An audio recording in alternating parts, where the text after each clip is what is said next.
Chapter शुरू करने से पहले ही हम बताए थे आपको एक्सरसाइज 5.2 में एक जो बेसिक फॉर्मूला जो इसको हम बोले थे आप याद कर लेंगे, वो था n is equal to a plus N minus one into D. और यहाँ पे हम क्वेश्चन में क्या देख रहे हैं, ए इज इक्वल टू दिया हुआ है 3, डी इज इक्वल टू आपका हो जाएगा 8 माइनस 3 या फिर 13 माइनस 8 या 18 माइनस 13, तो ये हो जाएगा 5। और ए एन आपका दिया हुआ है 78 और एन का वैल्यू आपको निकालना है। तो एन का वैल्यू आप निकालेंगे, बस इसका आप वैल्यू पुटिंग करेंगे तो क्या होगा, ए एन के जगह आपका दिया हुआ है 78 इज इक्वल टू ए के जगह दिया हुआ है 3 प्लस एन का तो वैल्यू निकालना है -1 इंटू डी के जगह दिया हुआ है आपका 5, तो 5 लिखेंगे। ये हो जाएगा 78 is equal to 3 plus 5n minus 5 हो जाएगा ये। इसके बाद क्या होगा, इसको हम इधर लाएंगे तो ये माइनस में होगा और इसको इधर लाएंगे तो प्लस में होगा। तो 78 से 3 जाएगा तो 75 और 75 में अगर 5 ऐड करें तो 80, तो आपका 5n का जो वैल्यू होगा वो हो जाएगा 80। तो n का वैल्यू क्या होगा, 16 होगा। तो आपका 16 जो टर्म होगा उसका वैल्यू आपका क्या होगा, 28 होगा। क्वेश्चन नंबर 4 में जो बोल रहा है नंबर्स ऑफ टर्म्स, तो 16 मतलब 16वां टर्म ऐसा होगा जिसका वैल्यू 78 होगा। तो क्वेश्चन समझ में आया होगा। नेक्स्ट क्वेश्चन देखते हैं। सेम क्वेश्चन नंबर 5 का 1 में भी है कि आपका दिया हुआ है find the numbers of terms, इसमें भी नंबर ऑफ टर्म्स निकालने हैं। तो इसका फॉर्मूला जो है आपके पास ऑलरेडी दिया हुआ है। तो a इज इक्वल टू आपका 7 है, d इज इक्वल टू हो जाएगा आपका या तो 19 में से 13 माइनस करें या 13 में से 7 माइनस करें तो इसका वैल्यू 6 आएगा। और an आपका दिया हुआ है 205।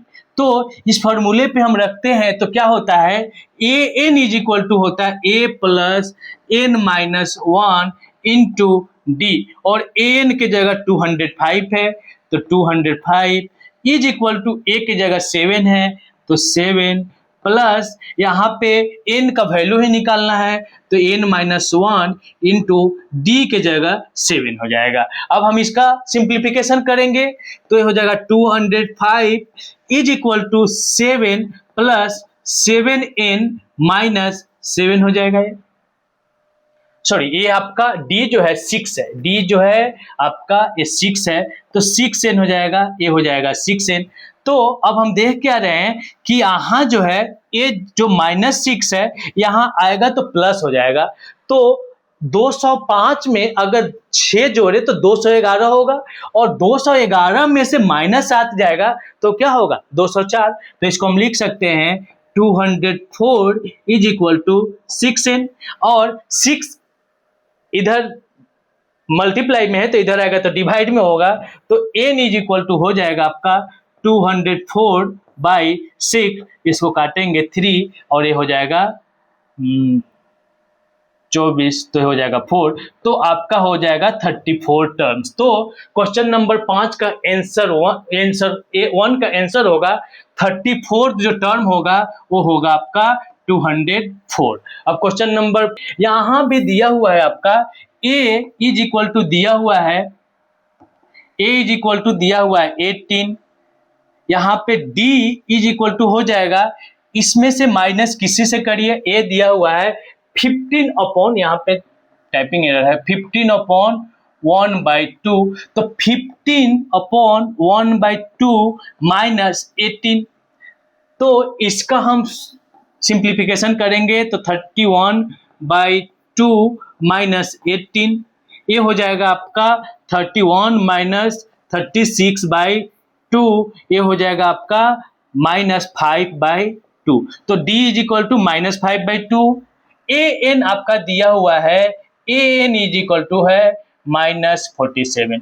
तो हम इस फॉर्मूले पे लेके चलते हैं, A N is equal to होता है a plus n minus 1 into D, और n की जगह क्या है आपका -47 है, n की जगह -47, a की जगह आपका है 18, तो 18 प्लस n का वैल्यू आपसे पूछा जा रहा है, तो n तो मिलेगा तो n-1 इंटू डी के जगह है -5/2, तो d के जगह है -5/2।